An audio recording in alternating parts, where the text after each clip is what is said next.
काकू नमस्कार. श्री स्वामी समर्थ. श्री स्वामी समर्थ महाराज की जय. तर नमस्कार, मी रुपेश धुमाळ आणि तुमच्या सर्वांचं स्वागत आहे रिअल टॉक विथ आर डीमध्ये, म्हणजेच स्वामींच्या चॅनलमध्ये. आणि तुम्ही ह्या आधीच्या सर्व व्हिडिओंना खूप छान प्रतिसाद देताय, पण सबस्क्राईब करत नाही आहे, तर सबस्क्राईब नक्की करा. आणि तुमच्या सर्वांचे प्रश्न घेऊन मी आज भावे काकूंकडे आलेलो आहे. तर आपण तुमचे प्रश्न नक्कीच सुटतील अशी माझी आशा आहे. बोलूया त्या विषयावर. काकू श्री स्वामी समर्थ. ज्या प्रश्नाच्या विषयी तू बोलतोस त्यांना पहिलं गाराणं घालू, तरच त्या प्रश्नाला काहीतरी अर्थ राहणार आहे. नक्की. तर परत गुरूंना नमस्कार करू. गुरुर्ब्रह्मा गुरुर्विष्णू गुरुर्देव महेश्वरः गुरुर्साक्षात् परब्रह्म तस्मै श्री गुरवे नमः. श्री स्वामी समर्थ महाराज की जय. सगळं जग या स्वामींच्या जोरावर चाललेलं आहे, त्यामुळे आपण तिथनं सुरुवात केली की ते आपल्याला सपोर्ट करतात मागणं. नक्कीच नक्कीच. तर काकू, लास्टचा जो आपला पॉडकास्ट झाला, ठीक आहे, तर त्यानंतर बरेचसे फोन आले, बरेचसे मला अनुभव आला त्यातून एक असा की लोकांना प्रश्न तर सोडवायचे आहेत, पण त्यांना म्हणजे स्वामींपर्यंत नाही यायचं, तर त्यांच्यासाठी स्वामी काय म्हणतील. पहिलं तर आपला जो पहिला पॉडकास्ट झाला, जवळजवळ 800हून जास्त तिकडे आपल्याला कॉमेंट्स आल्या. हो. आणि याच्यात सगळ्यात आनंदाची गोष्ट होती की त्याच्यात निगेटिव्ह कॉमेंट्स एक पण नव्हती. म्हणजे महाराजांचे विचार लोकांपर्यंत जे आपल्याला नेऊन पोचवायचे होते ते महाराजांनी त्यांच्यापर्यंत नेऊन पोचवले आहेत, त्यांना ते समजले आहेत. आणि त्याला प्रत्युत्तर द्यायचं नाही, आपल्या मोठ्या स्वामींचा, आपल्या गुरूंचा मान ठेवायचा हे निश्चित त्यांना कळले, ज्यांनी त्याच्यावर कॉमेंट्स केले आहेत. तर खरं त्यांचं कौतुक करायला आधी पाहिजे की ज्यांनी हे सगळं व्यवस्थितपणे ऐकलंय, समजलंय आणि त्यांच्या लक्षात आलंय. तर कदाचित हा जो म्हणतोय तो प्रश्न त्यांना लागू पडत नाही, कारण त्यांना कळलंय की इथे आल्याशिवाय आपल्याला प्रश्नाचं उत्तर मिळणार नाही. आता जी मंडळी अशी आहेत की ज्यांना प्रश्नाचं उत्तर फक्त फोनवरच हवं आहे, त्यांना इथे कुठेही यायचं नाही आणि त्यांना स्वामी कळले नाहीत किंवा त्यांना स्वामी नको आहेत किंवा स्वामींचा त्यांचा प्रश्न नाही, असा अजिबात नाही आहे. त्यांना फक्त स्वामींसमोर येण्याची भीती वाटते. हा त्यातला सगळ्यात महत्त्वाचा मुद्दा. कारण आपण काय म्हणतोय की प्रश्न विचारताना महाराजांच्या डोळ्यात बघून प्रश्न विचारा, तर ती आपल्याला ताकद स्वतःमध्ये, जे आपण केलेलं आहे, ज्याच्यामुळे चूक झाली आहे आणि ज्याच्यामुळे प्रश्न निर्माण झाला आहे, खरंच तो प्रश्न खऱ्या कारणाने निर्माण झाला की आपणच आपल्या पायावर धोरणा मारला, हा त्यातला महत्त्वाचा मुद्दा आहे. त्यामुळे फोनवर एकमेकांना न बघता महाराजांकडे सगळी उत्तरं असतात. एखाद्याने जर तुलाही फोन केला तर कदाचित मला माहिती नाही, कधी तू त्या आवाजावरनं एखादी गोष्ट समजून घेऊ शकतोस की नाही मला माहिती नाही आहे.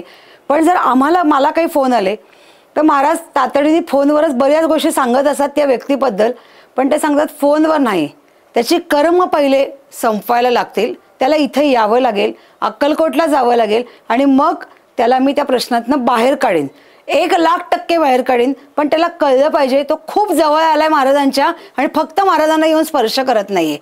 किती साधी आणि सोपी गोष्ट आहे की यायचे आणि दर्शन घ्यायचे, बाकी इथे काही मागतोय का कोणी कोणाला, तर काही मागत नाहीये. बरोबर. पण माहिती नाही त्यांना असं का वाटतं की इथे येऊन तो प्रश्न आपण विचारू नये आणि फोनवर त्याचं उत्तर मिळावं. आता समजा ही दुनिया जी आहे म्हणजे कलियुग आहे, तर समजा त्यांनी माझ्या नंबरवर फोन केला आहे, पण तो फोन मी उचललाय, मला त्यालाही माहिती की हा फोन कोणतरी उचललाय, बरेच जण माझ्या आवाजावरनं मला ओळखतात. पण खरंच समोर आपण ज्याला फोन केला तो समोर असलेला व्यक्ती तोच आहे का हे त्या समोरच्या माणसाला माहिती आहे का. मग आपल्या मनातले प्रश्न असे उघड आपण 4 लोकांसमोर का सांगतो. आपले प्रश्न आपण गुपित ठेवायचे असतात, आपले प्रश्न आपल्यापर्यंत ठेवायचे असतात, ते फक्त महाराजांच्या कानात सांगायचे असतात. हे सांगणं आणि त्या दोघांचं एकमेकांशी जुळणं हेच खूप महत्त्वाचं आहे आणि ते आवश्यक आहे. हे त्यांच्या मंडळींच्या अनुभवातनं लक्षात येईल, सांगून कधी ते लक्षात येणार नाही त्यांच्या. तर आपण महाराजांना परत त्यांच्या वतीने प्रार्थना करू की महाराज त्यांना अशी बुद्धी द्या किंवा त्यांच्या मनात असे विचार निर्माण करा की महाराज तुमच्यापर्यंत आल्याशिवाय मला पर्याय नाही, मला तुमच्या दारी यावंच लागेल आणि मग माझा प्रश्न तुमच्यासमोर मांडावाच लागेल. कारण मी मागच्या वेळेस पण म्हणलं की हा आयुष्यातला पहिला किंवा शेवटचा प्रश्न नसणार आहे. प्रश्न हे सातत्याने येणार आहेत आणि तो एक्सपिरियन्स मला आहे की एका गुरुवारी प्रश्न विचारायला आला तर तोच माणूस पुढच्या गुरुवारी पण असतो.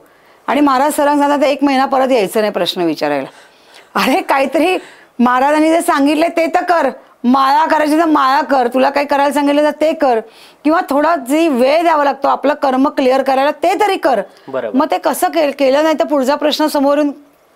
तर हे सगळं संपवायचं असेल तर एकदाच महाराजांचा हात धरा, बरोबर, एकदाच महाराजांच्या ठिकाणी या, एकदाच महाराजांच्या पायाला स्पर्श करा. खूप झालं मग हे जे पुढचे प्रश्न आणखीन गुंतागुंतीचे होतात ते 100% गुंतागुंतीचे होणार नाहीत. तर हे खरं आपण सर्वसामान्य माणसं नाही त्यांना सांगू शकत. हे महाराजांनीच, ही बुद्धी महाराजांनीच द्यावी. कारण आपण त्यांना सांगून एक व्यक्ती म्हणून त्याचा प्रभाव फार कमी होईल, पण महाराजांच्या विचारांचा प्रभाव हा खूप मोठा असेल. तर त्यांना मी विनंती करते, महाराज तुम्ही तुमच्या भक्तांना इथपर्यंत आणा, अक्कलकोटपर्यंत न्या आणि त्यांचे प्रश्नही सोडवा. जरी आम्हाला दिसत नसले तर तुम्हाला ते दिसत आहेत. तर ते खूप आहे. पण मला त्याचंच एक खूप कौतुक वाटलं की ज्याचे रिप्लाय आपल्याला खूप पॉझिटिव्ह आलेत, खूप चांगले आलेत. आणि श्री स्वामी समर्थ म्हणल्या गेलं आणि कोणीही कुठल्याही प्रकारचं वेगळंच दुःख त्याच्यावर मांडलेलं नाही, हे पण खूप चांगलं आहे. म्हणजे याचा अर्थ असं म्हणतात ना की 10 लोकांना सांगितलं आणि एकाला कळलं तरी खूप काही पावलं. तसं आज आपण लाखो लोकांनी ऐकलं आणि यातल्या 800 लोकांना 900 लोकांना कळलं तरी खूप काही पावलं. तर हळूहळू एक व्यक्ती दुसऱ्याला, दुसऱ्या व्यक्ती तिसऱ्याला, असं महाराजांची जी प्रचिती आहे ते 100% सांगत राहतील. आणि आज आपल्याकडे या चॅनलचं माध्यम आहे किंवा आपल्याकडे मोबाईल्स आहेत किंवा आपल्याकडे एकमेकांना कम्युनिकेट करायला काही पद्धती आहेत. पण खरंच जेव्हा महाराज वास्तविकता होते तेव्हा ती कम्युनिकेशन कशी झाली की महाराज लीला दाखवतात, महाराज तुमच्या आयुष्यामध्ये प्रचिती आणतात. हे कम्युनिकेशन कसं झालं? गावागावातना अंतर जेव्हा 200-200, 300-300 किलोमीटर होती, महाराज कुठल्याही एखाद्या गावात होते, मग कुठल्याही छोट्या एखाद्या गावात आहेत, पण महाराज तिथे आहेत तर लोक त्या दर्शनाला कशी येत होती? ते कम्युनिकेशन कसं होत होतं? मग तो माणूस खरंच करत होता का ते कम्युनिकेशन? तर 100% तो करत नव्हता. हे महाराज त्यांच्या भक्तांना ओढून ओढून आणत होते की ये बाबा मी इथं बसलोय, तुला 200 किलोमीटर फक्त चालत यायचंय, मी इथं तयार आहे. बरं, ज्या भक्ताला येणं शक्य नाही महाराज त्यांच्या आयुष्यात येत होते, पण त्याच्या भक्तीची परीक्षा बघितल्यानंतरच. म्हणजे इतक्या सहजासहजी महाराजांनी एखादी प्रचिती दिली असं नाहीये. त्यामुळे हे लोकांना पटकन फोनची बटणं दाबणं हे सोपं वाटत असलं तरी महाराजांची उत्तरं मिळणं इतकी सोपी गोष्ट नाहीये. आणि मिळाली तरी महाराज पहिलं तुमचं प्रारब्ध क्लिअर करतात आणि मगच त्या उत्तरापर्यंत तुम्हाला ते नेऊन पोचवतात. तोपर्यंत या गोष्टी होत नाहीत. त्यामुळे आपण त्यांना वारंवार सांगतो, फोनवर काही विचारू नका, फोनवर काही सांगू नका, प्रश्न आपले मांडू नका. ज्याचा प्रश्न आहे त्यानेच इथे या, कारण हा एक वेगळा इथे अनुभव आहे. आम्ही सांगतो मुलांचे प्रश्न ते मुलांनीच विचारा, आईवडिलांनी ते प्रश्न विचारू नका. पण आईवडिलांना इंटरेस्ट असतो मुलगा काय विचारतोय आणि मुलाला इंटरेस्ट असतो आई वडील काय म्हणतात. तर ते अख्खच्या अख्खं कुटुंब इथे येतं आणि ते प्रश्न विचारतं. पण ते स्वामींसमोर सुद्धा त्यांची भांडणं होतात की मला काकूनी सांगितलेलं पटलेलं आहे, पण मग तुम्ही माझ्यामध्ये पडू नका. हे कम्युनिकेशन करण्यासाठी महाराजांचं स्थान नाही, तर सगळं कुटुंब एकत्र येणं हे त्यामागचा खूप मोठा उद्देश आहे. आणि महाराजांना माहिती कलियुगात माणसं तुटणार आहेत, ती एकत्र आणण्याशिवाय, समूह तयार केल्याशिवाय, कुटुंब जोडल्याशिवाय हा समाज पुढे जाणार नाही. आणि आता सगळ्या तुमच्या पिढीतला आम्ही त्या मनाने सुखी होतो, पण तुमच्या पिढीमध्ये आता तो वेगळाच झाला आहे की कोणी कोणाशी कॉन्टॅक्ट करायचं नाही. मग ठीक आहे ना, नका करू तुमचं, पण यांच्याशी तर करा. हा मोठा आधार आहे. यांना तरी सांगा तुम्हाला जे सांगायचं आहे. काही जण यांना क्युरिओसिटी म्हणून बघतात, काही जण त्यांना आजोबा म्हणून बघतात, काही जण स्वामी म्हणून बघतात, काही जण एक संत म्हणून बघतात आणि काही जण देव म्हणून बघतात, काही जण ब्रह्मांड नायक म्हणून म्हणतात. तुम्हाला जे म्हणायचं ते म्हणा, पण प्रश्न सोडवण्याची एक दोरी, एक दुवा हे महाराज आहेत. मग ठीक आहे, नाव तुम्ही काही ठेवा, पण जर त्यांच्या ताकदीवर ते प्रश्न सुटत असेल तर 100% ते करायला काहीच हरकत नाही. याच्यामध्ये म्हणजे आता आणखीन तुमच्या पुढची कुठली तरी पिढी, त्याला तुम्ही शब्दशः काय म्हणता? जेनजी, वाय जनरेशन, ती एकाला धरायचं आणि त्या क्षणी नाही पटलं तर सोडून द्यायचं. पण त्या व्यक्तींना हे कळतं की कुणाला धरायचं, तर त्या माणसानं त्या सगळ्या मुलांना खास सांगणं की यांना अजिबात सोडू नका. कारण तुमच्या इच्छापूर्ती करणारं हे खूप मोठी ताकद आहे.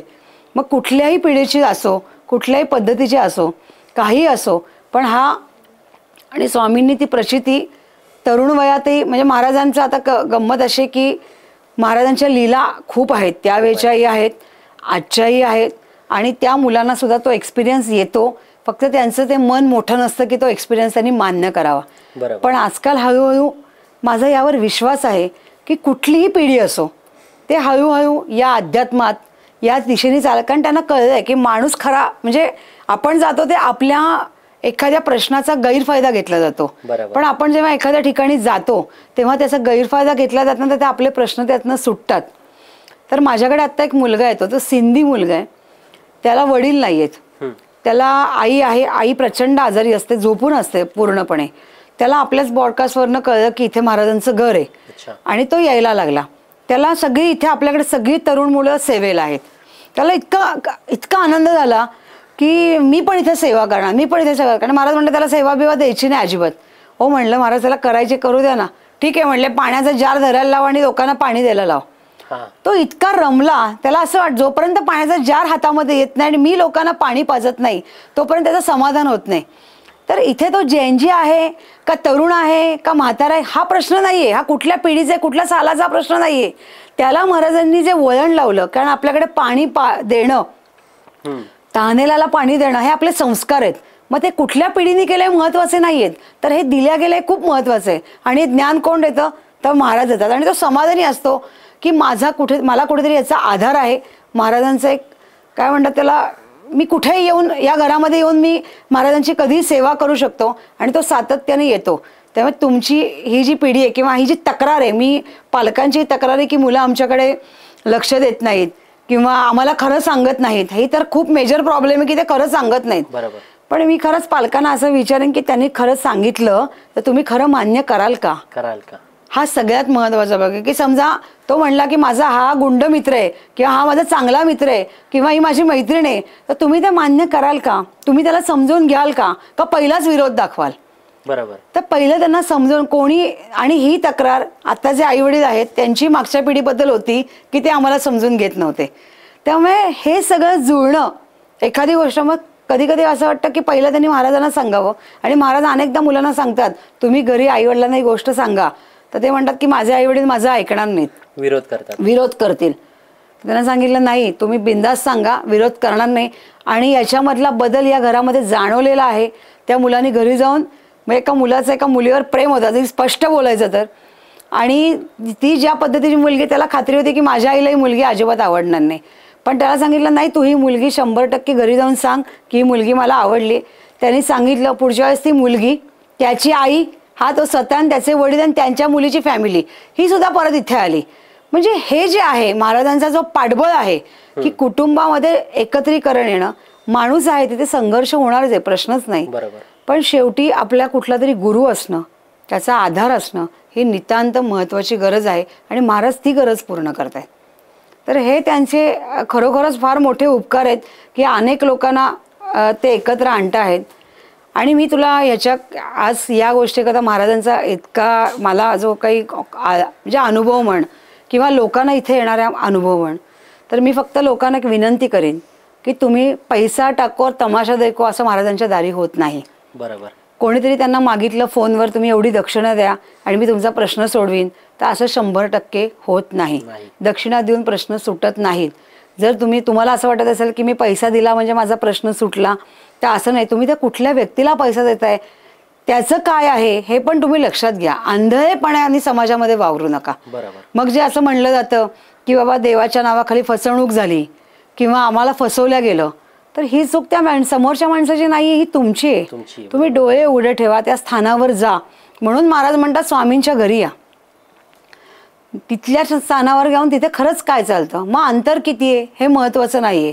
तुम्ही जर त्या व्यक्तीवर कुठेतरी पैसाभर विश्वास ठेवत असाल तर त्या स्थानावर जा. ते स्थान काय सांगतं बघा. तुम्हाला योग्य वाटलं तर त्या व्यक्तीला विचारा, अन्यथा दर्शन घ्या, कारण देव आहेच तिथे. देव खोटा नाहीये. माणसं कधी थोडी इकडे तिकडे असू शकतील, पण देव हा 100% खोटा नाहीये. कुठली देवाची शक्ती खोटी नाहीये, संत खोटे नाहीयेत किंवा असे महाराज कुठले खोटे नाहीयेत. मग तिथे गेलात आणि तुमचे प्रश्न नाही सुटले किंवा तुम्हाला ती व्यक्ती खरी नाही वाटली तरी देव खोटा नाहीये. निदान तिथे जाऊन त्यांना नमस्कार करून तरी तुम्ही परत येऊ शकता. हे तुम्ही करा. पण आंधळेपणे फोनवर, गुगल पेवर उगाच उठल्या जागी बसल्या जागी फोन करून पैसे पाठवायचं काम करू नका. मलाही असे अनेक फोन येतात की ताई आपल्याकडे अन्नदान चालतं, तर मला पैसे पाठवायचे. मी म्हणते नाही, तुम्ही पहिले इथे या, महाराजांच्या इथे काय चालतं, काय पद्धत आहे, काय पद्धतीने इथे कार्य चालतं ते तुम्ही बघा. मी तुम्हाला कुठलंही स्कॅनर विनर पाठवणार नाही, तुम्ही पहिले हे करा. आणि अक्षरशः ती माणसं वयस्कर असतात पण ती येतात, बघतात आणि त्यांना समाधान वाटतं. एखादी गोष्ट दिल्यावर त्या मनाचं समाधान हा सुद्धा खूप महत्त्वाचा भाग आहे. म्हणजे नुसतं देत राहायचं हा भाग त्यातला महत्त्वाचा नाहीये, तर समाधान वाटणं. आणि महाराजांच्या चरणी ते समाधान आहे. खूप महत्त्वाची गोष्ट आहे ती की त्यांच्या चरणी आल्यावरती ते समाधान असतं. आता मगाचपर्यंत तुम्ही लोक येण्याआधी महाराजांचं स्नान वगैरे व्हायचं होतं. बरोबर. महाराजांना म्हणलं काय तुम्ही काय घालणार महाराज, कुठल्या प्रकारची वस्त्र तुम्ही घालणार, कसं राहायचंय तुम्हाला. तर महाराजांचा आवडता रंग पिवळा आणि तरुणपणाचं ज्याला आता आता तरुण गुलाबी रंग, तुला पिवळा गुलाबी हा रंगाचं कॉम्बिनेशनचे वैशिष्ट्य आहे की कृष्णाचा रंग येतो. अच्छा. स्वामींचा रंग पिवळा, कृष्णाचा रंग गुलाबी आणि हे एकत्रीकरण आता दहीहंडी येतीच आहे आपली जवळ. त्यामुळे महाराजांनी अशी त्यांनी त्या जे संस्कृती आहे त्याच्याप्रमाणे ते पण ते रंग सुचवत जातात आणि त्या रंग घातल्यावर अतिशय ते सुंदर दिसतात.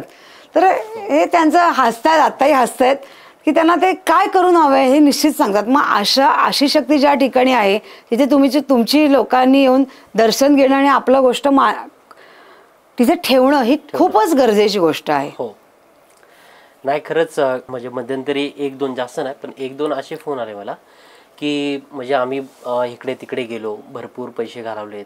आता ज्यांना अशा प्रकारचं करायचंय की ज्यांना पैसे देऊन सुद्धा चालणार आहे काम केलं, तर याचा अर्थ कुठल्या तरी जन्मामध्ये त्यांचं कुठलं तरी देणं राहिलंय. तर ते कुणीतरी माणूस त्या वतीने वसूल करते. हरकत नाही, त्याने तिथे पैसे द्यावेत, तिथे उत्तर काय येत असेल आणि त्यांचं चांगलं होत असेल तर प्रश्न काहीच नाहीये. आमच्या कोणाचाच असा आग्रह नाही की त्यांनी इथंच यावं. बरोबर. हे विनामूल्य त्या व्यक्तीसाठी नाही की ज्यांना पैसे आता इथे दक्षिणा लोक ठेवत असतील की बाबा अन्नदानाला हे ताई आमच्याकडनं पैसे आहेत, त्यांना सांगितलेलं असतं की अन्नदानालाच वापरले जातील, दुसऱ्या कशालाही पैसे वापरले जाणार नाहीत. पण इथे प्रश्नासाठी प्रॉपर दक्षिणा नाहीये की तुम्ही एवढे पैशासाठी एवढे प्रश्नासाठी एवढे पैसे तुम्ही दिले पाहिजेत असा आग्रह नाही किंवा असं म्हणणंही नाही अजिबात.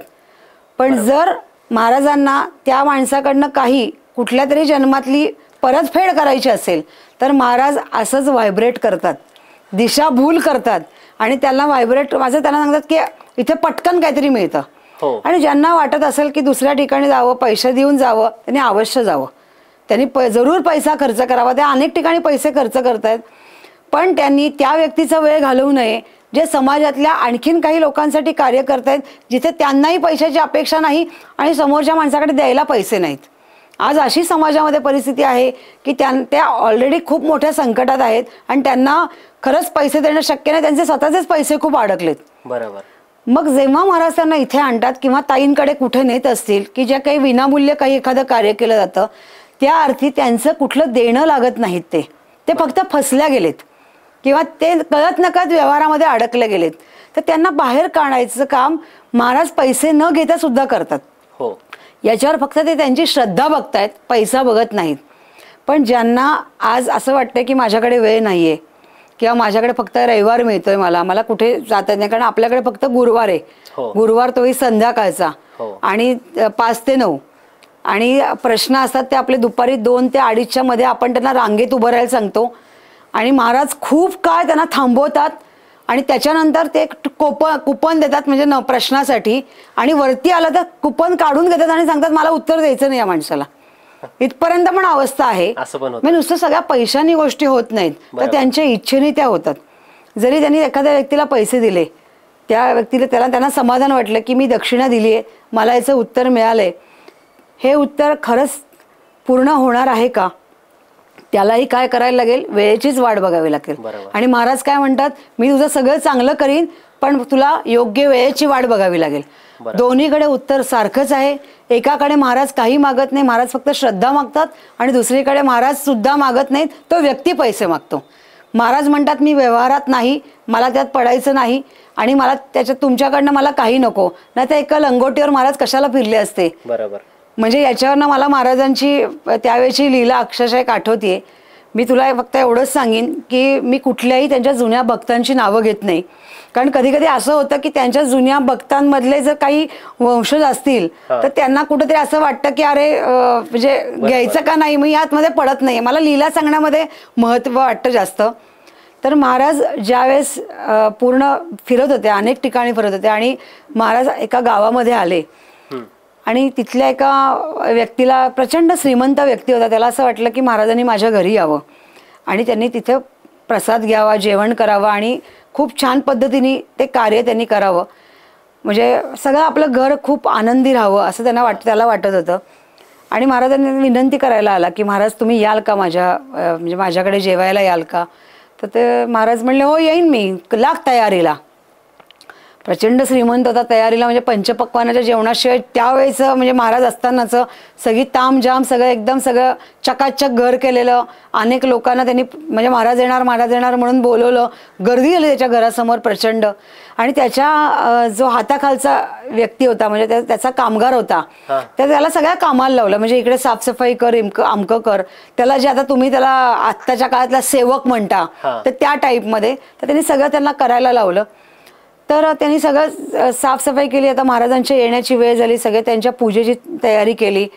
महाराज आतमध्ये आले, पायावर पाणी टाकलं, महाराज आतमध्ये बसले आले तर त्यांनी त्यांचे पूजन केलं, महाराजांच्या पादुकांचे परत पायाचंही पूजन केलं त्यांनी, ओवाळलं महाराजांना.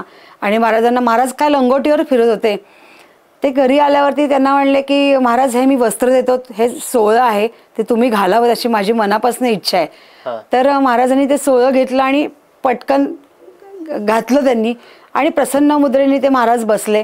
त्यांना पंचपक्वानाचं ताट आलं आणि बसल्यानंतर जेव्हा त्यांनी सुरुवात केली खायला, तर या व्यक्तीच्या मनामध्ये असा प्रश्न आला की हे पंचपक्वानाच्या ताटामधला जर एखादा छोटासा कण जरी या धोतरावर पडला ते धोतर खराब होईल.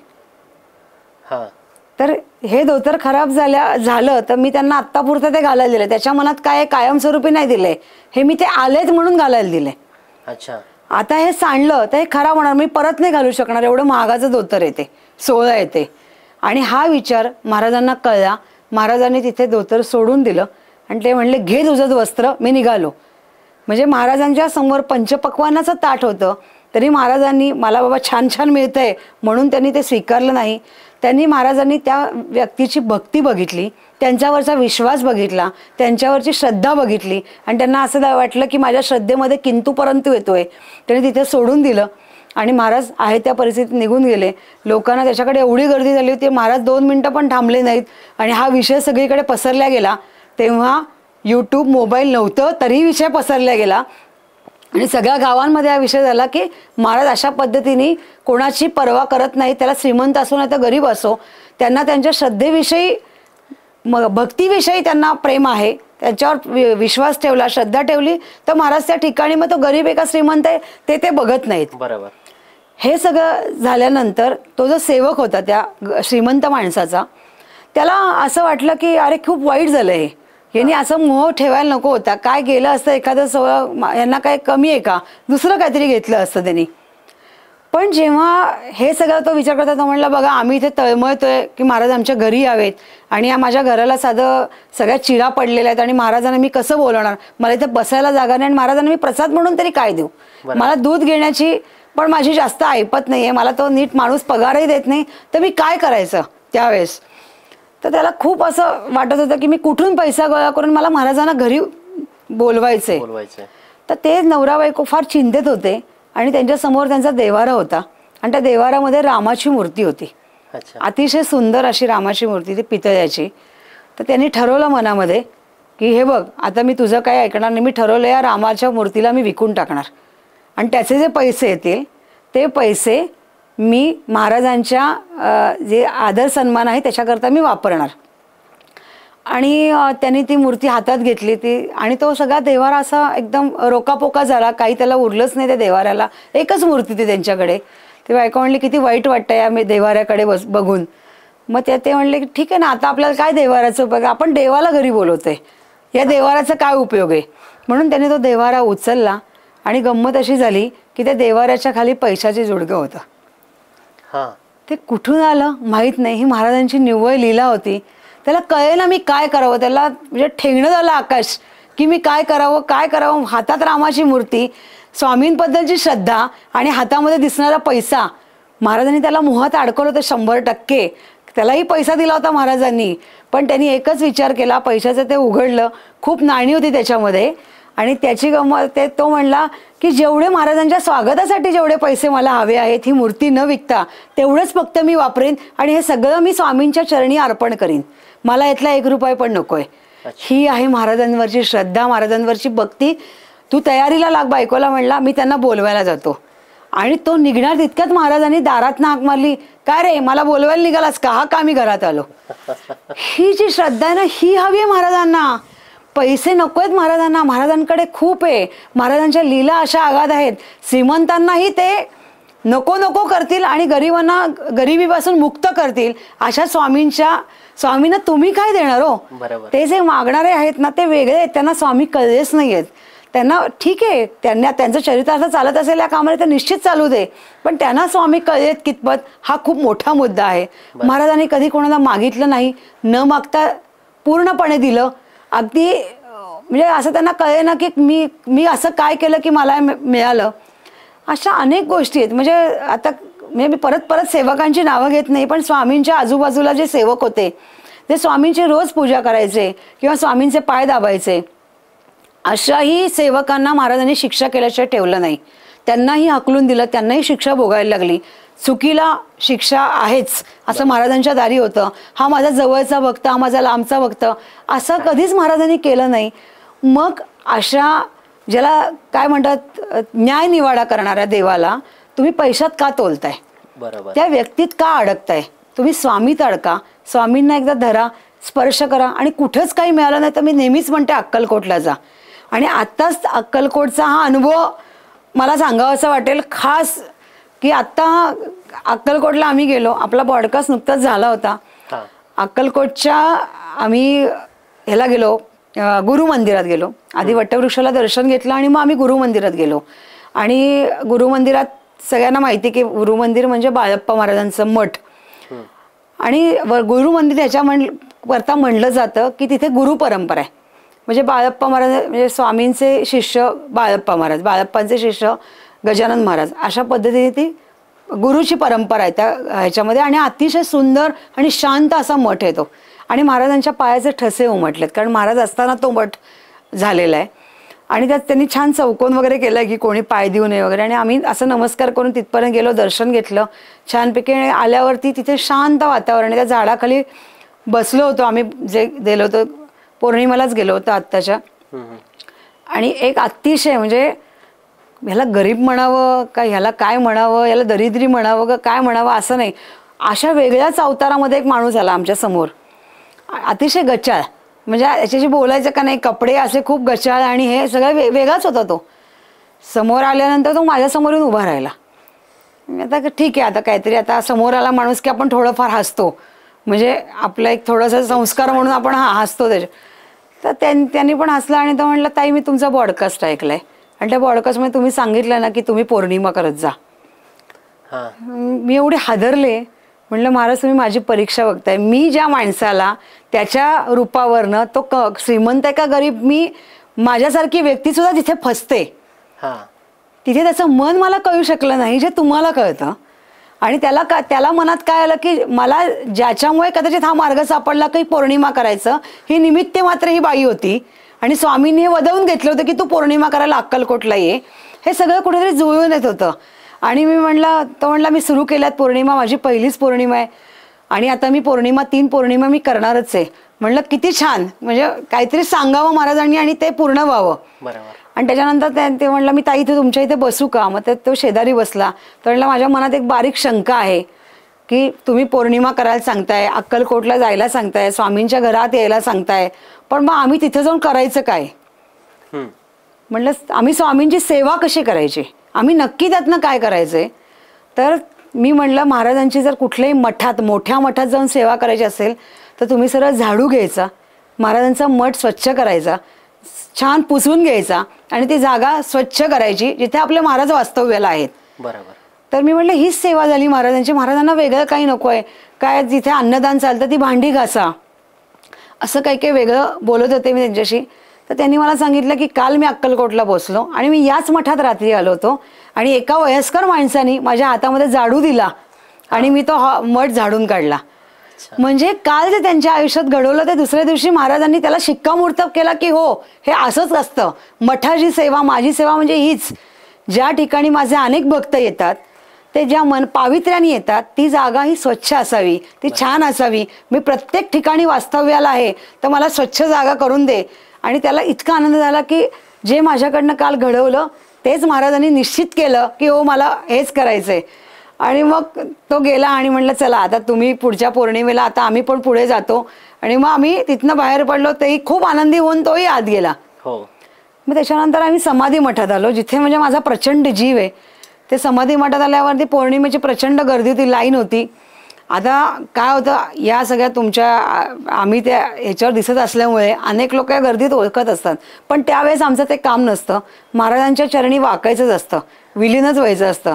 आपला आगाऊपणा तिथे दाखवायचा नसतो. आणि तो दाखवला तर मग त्यांचे झटके मिळतात हे तितकंच आम्हाला माहिती आहे. तिथे गेल्यानंतर एक बाजू घेतली, तिथे महाराजांचं नामस्मरण सुरू केलं. तोपर्यंत आमचे गुरुजी येणार होते, ते अभिषेक वगैरे करायचं हे ठरलं. मग ते आल्यानंतर आम्ही अभिषेकाला बसलो आणि तितक्यात सुरू करणार तितक्यात त्या गर्दीतनं एक मुलगा धावत आला आणि तो म्हणला की माझी प्रचंड इच्छा होती की स्वामींच्या घरी यायचे आणि तो काही मला योग येत नाही आणि आज मी अक्कलकोटला आलो पौर्णिमा म्हणून. म्हणलं अरे हेच अपेक्षित आहे, स्वामींचं घर आहेच आहे, तू निश्चित ये, पण ही सगळ्यात मोठं स्थान आहे की तू त्या ठिकाणी आलायस. तो म्हणला मला तुम्हाला भेटायचं होतं. म्हणलं नाही, स्वामींना भेटायचं. तो म्हणला मला हे आनंद आहे की स्वामींच्या ठिकाणावर आपली भेट झाली. तर हे जे योगायोग आहेत ना हे पैशातनं नाही मोजता येणार, हे फक्त श्रद्धेतनंच मोजता येतात. आणि ती श्रद्धा माणसावर नाही, ती श्रद्धा परमेश्वरावर, ती श्रद्धा स्वामींवरच असली पाहिजे. तर या दोन गोष्टीवरनं मी निश्चित माझं झालं की महाराज जे इथं काही सांगून घेत आहेत किंवा लोकांच्या बाबतीत ते मार्गदर्शन करायला सांगतायत ते त्यांच्या इतक्या हिताचं आहे की त्यांनी त्याच्यातनं डायव्हर्ट होऊच नये. एकदम सगळं मार्गी लागलेल्या गोष्टी. तर त्यांनी माणसांवर नाही तर परमेश्वरावर विश्वास ठेवावा. आणि महाराजांना तुमच्याकडनं काहीही नकोय. जो ब्रह्मांड चालवतो तुम्ही त्यांना काय देणार? ज्यांनी तुम्हाला सगळं दिलं तुम्ही त्यांना काय दिलं? आणि ज्यांनी तुमच्याकडनं सगळं काढूनही घेतलं त्यांना तुम्ही काय देणार? आणि ते का काढून घेतल्याचा विचार कर त्या माणसाने केला पाहिजे. जो माणूस म्हणतो मला रविवारीच सुट्टी असते, तो जो म्हणतो की मला तेवढाच वेळ आहे, अरे मग कशाला जातोस प्रश्न विचारायला? तुला जर प्रश्न नसते तर तुला रविवारची तरी का विचार करायची वेळ आली असती? तर हा विचार माणूस मग त्याला वार नसतो. ज्याला खरंच वाटतं ना की मला प्रश्नांतून सुटायचंय मग तो वार बघत नाही. इथे अक्षरशः लोक कुठून कुठून येत आहेत. म्हणजे मला असं वाटतं की अरे तुम्ही काय एवढी दगदग करताय. मुंबईवरनं तर प्रचंड लोक असतात, कर्नाटक तिथनं असतात, UP बिहारवरनं येतात, दिल्लीवरनं येतात, काश्मीरवरनं येतात, इथं लोक येतात. अरे मी त्यांना अक्कलकोट ह्याच्याहून जास्त मोठं ठिकाण आहे तरी महाराजांच्या घरी येतात. हे घर आपल्या 4थ्या मजल्यावर आहे, त्यांना वरती पोचायला प्रश्नाच्या लाईनीत 7 तास लागतात. म्हणलं काय महाराज काय तुम्ही करत? नाही नाही मी त्यांना क्लिअर करतोय, त्यांचं जे आधीच आहे ते मी क्लिअर करतोय आणि मी आल्यावर इथे उत्तर मी काय आहे ते योग्य देतोय. तसंच इथे तो एक व्यक्ती आला आणि त्यांना जे काही अपेक्षित होतं ते उत्तर त्यांना मिळालं आणि ते खूप प्रसन्न झाले. तर त्यांनी मला ते म्हणले तुम्ही चांगलं मार्गदर्शन करता. त्यांना म्हटलं मला एक सर्टिफिकेट द्या ना, मी चांगलं मार्गदर्शन करते. तर आम्ही कुठली सर्टिफिकेट देणार? म्हटलं द्या सर्टिफिकेट द्या की माझं मार्गदर्शन. ते एवढे हे झाले की काय बोलू मी. म्हटलं फक्त यांना धन्यवाद म्हणा की मला जे उत्तर हवं होतं ज्यातनं मला समाधान मिळालं, माझा कॉन्फिडन्स बिल्ड झाला, ते उत्तर फक्त महाराज देऊ शकतात. ते उत्तर कुठल्याही पैशातनं मिळणार नाही, ते तुमच्या श्रद्धेतनंच मिळेल. तर हे असे अनेक उदाहरणं, अशी अनेक लोक इथे येतात. तसं एक बाबा आला होता परवा, नवरा बायको मुंबईतनं आले होते, ठाण्यातनं. तर ते ठाण्यातनं आल्यानंतर त्यांनी सांगितलं, त्या मिसेसनी सांगितलं की माझा नवरा खूप दारू पितो. ते समोरच उभे होते, कारण प्रश्न कोणाचा आहे त्यालाच घेऊन यायला लागतं ना. तर तो पूर्णपणे उभा होता. त्यांनी मान खाली घातली होती की दारूचा विषय महाराजांसमोर चालू होता. तर खूप खूप दारू पितात, माझं ऐकत नाही, असं जसं खूप पैसा वाया घालवतात. तर महाराजांनी सांगितलं अक्षरशः तू दर महिना 5,000 रुपयाची दारू पितोस. हा आकडा त्यांनी सांगितला. बायको म्हणली बरोबर आहे, 5,000 रुपयाची दारू पितो माझा नवरा. तर त्यांना म्हणलं एक काम करा ना, त्या 5,000 रुपयाचं अन्नदान करा ना, तुम्ही असे पैसे वाया घालवताय. मग ते तुम्ही करणार का? महाराजांच्या चरणी 5,000 रुपये आणून ठेवणार का? म्हणलं 3 महिने 5,000 रुपये इथे आणून ठेवणार का? तो बाबाचा गुडूप झाला. कारण त्याला कळ आता मला ढोसायला मिळणार नाही, 5,000 इथे घालून मी काय करू, त्याच्यापेक्षा मी आणखीन काहीतरी वेगळं करेन ना. हे पेलवण्याची ताकद पण त्या व्यक्तीमध्ये. म्हणून महाराज प्रत्येक व्यक्तीला याकरता समोर उभं करतात की त्या त्या क्षणी त्या व्यक्तीचे कान धरणं ही अत्यंत गरजेची गोष्ट आहे. आणि त्यात कुणाचाही अहित नाही. मग ती पिढी कुठली का असत, कुठल्याही प्रकारची ती मंडळी असो, तरुण मंडळी असो, वयस्कर असो, आणि कुठल्याही प्रकारची. फक्त माझी विनंती आहे सगळ्याच पिढ्यांना की जर तुम्ही एकमेकांना खरंच थोडंसं समजून घेतलं तर निदान कुटुंबातले संघर्ष तरी कमी होतील. बरोबर. आणि कुटुंबातले संघर्ष कमी होण्यासाठी आणि एकत्र येण्यासाठी आजकाल तर फंक्शन्स हा आहे कार्यक्रम, म्हणजे आपला कौटुंबिक कार्यक्रम. त्या कौटुंबिक कार्यक्रमात सुद्धा एकमेकांशी कोणी बोलत नाही, सगळे मोबाईलवर असतात. त्यामुळे तिथे बोलायला वेळ नाही. पण जी धार्मिक ठिकाणं आहेत, म्हणजे स्वामींचा मठ असो, त्यांचं कुळकुळाचार असो, महाराज अनेकदा सांगतात अनेक कुटुंबांना की तुम्ही कुळकुळाचार केला पाहिजे, तुमच्या कुळाच्या देवीला गेलं पाहिजे, कुळाच्या देवाला गेलं पाहिजे, ते तुम्ही पूर्ण करायला पाहिजे. कारण तुमच्या कुळालाचा उद्धार ते करत असतात, ते देव करत असतात. बरोबर. आणि माझ्यातही ते लपलेले आहेत, प्रश्नच नाही. मी समावलेलं सगळीकडे माझं वास्तव्य आहे. पण तरी सुद्धा तुम्हाला जे काम दिलं ते तुम्ही करायला हवं. आणि अनेक ठिकाणी असं लक्षात आलं की तो कुळकुळाचार पूर्ण झाल्यावरती ते मार्गी लागतं. म्हणजे गंमत अशी आहे की मध्ये जेव्हा लॉकडाऊन होतं, एका कुटुंबामध्ये इतकी भांडणं झाली, प्रचंड भांडणं झाली. अगदी माहितीतलं कुटुंब होतं, म्हणजे अगदी डिवोर्सपर्यंत ती भांडणं झाली की आता काही उरलेलं नाहीये. तर त्या मुलीचं असं म्हणणं होतं, आता ते बरोबर का चूक ह्याच्यावर मी जाणार नाहीये, पण तिचं असं म्हणणं होतं की माझी देवी कुठली, तर माझ्या माहेरची देवी माझी देवी. अच्छा. मग माझ्या सासरची देवी, मी त्या देवीला मानते, तर मी सासरच्या देवीला कशाला मानू? देव हे एकच असतो. ठीक आहे, बरोबर चूक हा विषय आपण सोडून देऊ. आपल्या धर्माप्रमाणे काय, लग्न केल्यानंतर त्या मुलीचं कुळ ते होतं, ते देव बदलतात, हे आपलं संस्कार सांगतात, हे सांगतं. बरोबर. मी तिला फक्त एकच सांगितलं, या देवाला नमस्कार केला आणि त्या देवाला नमस्कार केला तर काय फरक काहीच पडत नाही. 2 ठिकाणाने गेला. आता तर तुम्ही लॉकडाऊनमध्ये तर कुठेच जाऊ शकत नाही आहात. आणि महाराजांनी सुद्धा जर तुम्हाला हे वाचवायचं असेल तर तिने त्या देवीला जाऊन पण नमस्कार केला पाहिजे जी ती माहेरच्याही देवीला नमस्कार करते. तिथे जाऊ नको असं महाराज कधी तिला म्हणले नाहीत, पण याही देवीला तू जाऊन नमस्कार केला पाहिजे, याही देवाला जाऊन तू नमस्कार करायला हवास. आणि मग हे कुटुंब मार्गी लागेल. इतकी भांडणं होती की ते दोघं एकमेकांशी अजिबातच बोलत नव्हते. त्याला रात्री 11:30ला फोन केला. महाराज सांगतात की दोघांनी उद्याच्या उद्या जाऊन कुलदैवताला नमस्कार करायचा. आता ते खंडोबा होता आणि तुळजाभवानी मंदिरं बंद होती त्यावेळेस. आता जायचं कुठे हे सगळं करताना, तर तुमच्या जवळपासच्या कुठल्याही त्या देवाच्या मंदिरात जाऊन तुम्ही नमस्कार करायचा. तर ते म्हणले तरी मंदिरं बंदच होती तेव्हा, मध्ये फक्त तुम्हाला फटीतनं किंवा दाराला नमस्कार. महाराज म्हणले ठीक आहे, दाराला नमस्कार करू दे, काही फरक पडत नाही. त्या नवऱ्याने महाराजांनी आज्ञा केल्याप्रमाणे त्यांनी तिला फोन केला की आपल्याला उद्या देवीला जायचंय, नमस्कार करायला जायचंय. माहित नाही स्वामींच्या तिची बुद्धी फिरली, ती म्हणली हो ठीक आहे आपण जाऊयात. आणि ते गेले. तर योगायोगाने त्यांच्या जवळपास तुळजाभवानीचं मंदिर होतं, ते मंदिर योगायोगाने गुरुजींनी साफसफाईसाठी उघडलं होतं. तर त्यांनी आत घेतलं आणि ते दर्शन पूर्ण झालं. आणि पलीकडे खंडोबाचं मंदिर होतं, तिथेही गुरुजींचं काहीतरी आरती चालली होती, त्यांनी त्याला आत घेतलं आणि जोडीने नमस्कार करायला लावला. महाराजांनी एखादी आज्ञा केली तर तुमच्या ती हिताची असते, ते त्यांनी पूर्ण करून घेतलं. ते कुटुंब आज एकत्र आलं, त्या मुलाचा फ्लॅट झाला, त्या मुलाची गाडी झाली, त्याला 2 मुलं आहेत छानपैकी. कुटुंब एकत्र आणण्याचं काम पण महाराज करतात. पण त्यांनी शब्द सांगितला, जे करायला सांगितलं ते आज्ञा फक्त तोडू नका. त्यांनी सांगितलेली गोष्ट करण्याचं थांबू नका. हा काही काहींना त्याचा प्रचंड त्रास होतो, कारण इतकी सोपी गोष्ट नाही आहे. महाराजांनी एखादी गोष्ट सांगावी ना, इतक्या सहजासहजी ती गोष्ट होत नाही. त्याला खूप म्हणतात ना, परीक्षा प्रचंड मोठ्या प्रमाणात असते. पण त्यानंतर जे काही मिळतं फलित, त्याच्यासारखं जगातलं सुख नाही हे निश्चित आहे. म्हणजे आत्ताही एक जण माझ्याकडे येत आहेत, प्रचंड आर्थिक संकटात आहेत. आणि इतके आर्थिक संकटात येते की ते म्हणतात मला म्हणजे खायला पण माझ्याकडे पैसे नाही आहेत. म्हटलं ठीक आहे, ते मला काय माहिती नाही. महाराज तुम्हाला सांगतात 3 पौर्णिमा तुला अक्कलकोटला यायचंय, मी बघीन पुढे काय करायचंय. मागची पौर्णिमा ते करून आले. या पौर्णिमेला त्यांचा फोन आला की मला अक्कलकोटला जायला जमणार नाही, माझ्याकडे अजिबातच पैसे नाही आहेत, मला आता मुलाची फी अर्जंटेनी भरायला सांगितली. महाराज सांगतात मुलाची फी भरू नकोस, तू आधी अक्कलकोटला ये. म्हणलं मुलाचं शिक्षण, ते म्हणलं महाराज बघतील ना, त्यांनी सांगितलं ना अक्कलकोटला ये, मुलाच्या फीची काळजी करू नकोस. आणि आत्ता आम्ही पौर्णिमेला गेलो होते ते मला अक्कलकोटमध्ये भेटले, ते आले होते. पण त्यांच्या चेहऱ्यावरचा जो प्रसन्नता होती की मी अक्कलकोटला येऊन पोचलो, त्यांना त्याची काळजी नव्हती की माझ्या मुलाची फी कशी भरली जाईल, कारण महाराजांनी ती काळजी त्यांच्याकडे घेतली होती. आणि ते इतके छान नाही, मी आता मस्त आलोय, आता मी दर्शन वगैरे घेणार आणि मी परत जाणार. हा जो महाराजांनी त्यांना म्हणजे त्याला आधार दिला होता तो खूप मोठा आहे.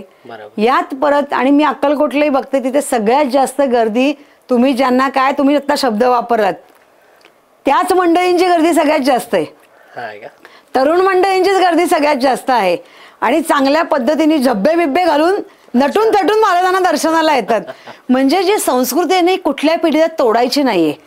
हां, त्यांना एखाद्याचं मत पटत नसेल, पण त्यांना जी आपली संस्कृती आहे, आपल्या ज्या काही गोष्टी आहेत, कारण सगळ्यांना उत्सवाचा आवड आहे. बरोबर. येणाऱ्या उत्सवामध्ये त्यांना भाग घ्यायचा असतो. तर उत्सवात सुद्धा एखादा भाग घेणं ही सुद्धा त्या परमेश्वराचीच इच्छा असावी लागते. त्याशिवाय तुम्ही त्या उत्सवामध्ये भाग घेऊ शकत नाही. म्हणजे काहीही होऊ दे, कितीही आधुनिकता येऊ दे, कितीही कलियुग येऊ दे, पण आपल्या भारतासारख्या संस्कृतीमध्ये आपल्याला सगळ्या देवांनी तारले, आपल्या संतांनी आपल्या त्या देशाला तारले ना, ही खूप मोठी गोष्ट आहे. म्हणूनच कधी कधी खूप येणारी संकट पण बरेचदा आता ती येतच राहणार आहेत. ती काय सगळं काही निराकरण होणार नाही. पण जी संकट येत असली तरी तुम्ही त्यातनं थोडे बाहेर पडू शकताय. तुम्ही जर काय अडचणीतही अडकला तरी तुम्ही महाराजांच्या दारी येऊ शकताय. आणि असं सगळं गती ही महाराजांची चालू आहे. तर त्यांनी कुठल्याही पिढीने महाराजांचा हात सोडू नये. आणि कोणी एखादी दक्षिणा मागितली म्हणून त्याच्या मागे धावू नये. पूर्ण तुम्ही त्याचं हे करा, काय चाललंय, खरंच चालतं का तिथे काम, काय पद्धतीने चालतं, काय पद्धतीने केलं जातं, तिथे येऊन उभं राहा, दर्शन घ्या. आणि मग गोष्टी येतात. अनेक लोक येतात त्यांना नंबर मिळत नाही इथे आल्यावरती. मग त्यांना असं सांगितलं तुम्हाला नंबर नाही मिळाला तर तुम्ही आरतीला या. मग ते आरतीला येतात आणि त्यांना असं कळतं की मी प्रश्नाच्या लाईनीत उभं राहण्यापेक्षा मी महाराजांच्या समोर अर्धा तास बसल्यावर मला आनंद किती झाला ते विसरून जाते. ते म्हणते आता महाराज बघतील काय करायचे. हे सुद्धा किती महत्वाची गोष्ट आहे. आणि मग ते आनंदी होऊन इथनं जातात. आणि मला तेवढंच अपेक्षित आहे. म्हणून आम्ही लोक या प्रश्न आणि दक्षिणेच्या भानगडीत पडत नाही. आम्हाला त्यात पडायचे नाही. आणि महाराज आम्हाला काही कमी ठेवत नाहीत. एवढे हजारो लोक इथं जेवून जातात. आम्हाला कधी असं वाटत नाही की आता मी पुढच्या येणाऱ्या गुरुवारच्या लोकांना कुठून जेवण घालू किंवा मी पुढे काय करू, असं कधीच वाटलं नाही. महाराजांनी पुढच्या गोष्टी तयार ठेवलेल्या असतात. म्हणजे आता असं म्हणतो की हां आता ह्या गुरुवारचं आत्ता आपलं सगळं सामान आहे, पुढच्या गुरुवारी जाऊन आपण सामान विकत घेऊ, अशी या गुरुवारची आमची थोडी तयारी होती. आणि इतकी महाराजांची अनंत कृपा होती. एका मुलीनी जवळजवळ 10 ते 12 किलो तांदूळ इथे आणून दिले की इथे भात करा काकू आणि प्रसाद सगळ्यांना वाटा. तर तिने आणून दिलं. तिच्या डोळ्यामध्ये पाणी होतं प्रचंड. तर म्हणलं का ग तुला, म्हणजे ती प्रचंड आनंदाचे अश्रू तिच्या डोळ्यामध्ये होते. तिला म्हणलं काय झालं असं. तर ती म्हणली मी गाणगापूरला गेले होते आणि तिथे मी जी भिक्षा मागितली आहे त्या भिक्षेचे हे तांदूळ आहेत आणि ते स्वामींपर्यंत गाणगापूरनी मला पोचवायला सांगितले आणि ते मी इथे आणले. ती हे तांदूळ घरी पण वापरू शकत होती, पण तिचा जे मनाची स्वच्छता होती, म्हणजे जो चांगुलपणा होता किंवा ज्याला म्हणून पण श्रद्धा होती, ती इथपर्यंत तांदूळ आणले तिने.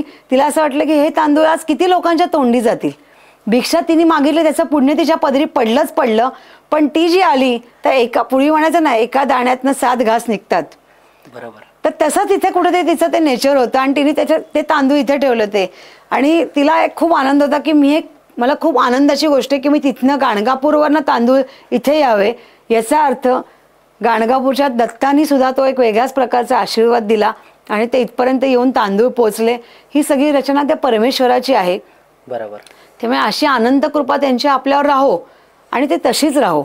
आता बऱ्याच जणांना इथं कधीच अनुभव असेल की आमच्याकडे महाराजांचा जो नंबर दिलाय त्याच्यावर जेव्हा फोन कॉल्स येतात तर ते फोन कॉल आमच्याकडे तिसरी माणसं गुरुवारशिवाय कोणी उचलत नाही. ते फोन कॉल्स मी आणि माझी बहुतेक मुलगी आणि एखाद्या वेळेस इथं कोणी सेवेला असेल तर तीच व्यक्ती उचलते. बरोबर. पण महाराज त्या क्षणी त्या माणसाला थांबवतात जर तो भरकटत गेला.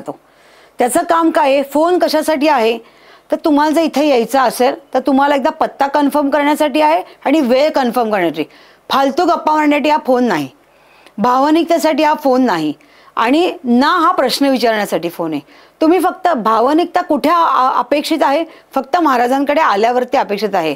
माणसांमध्ये गुंतण्यासाठी महाराजांनी आम्हाला परवानगी दिली आणि तुम्ही ते गुंतू नये.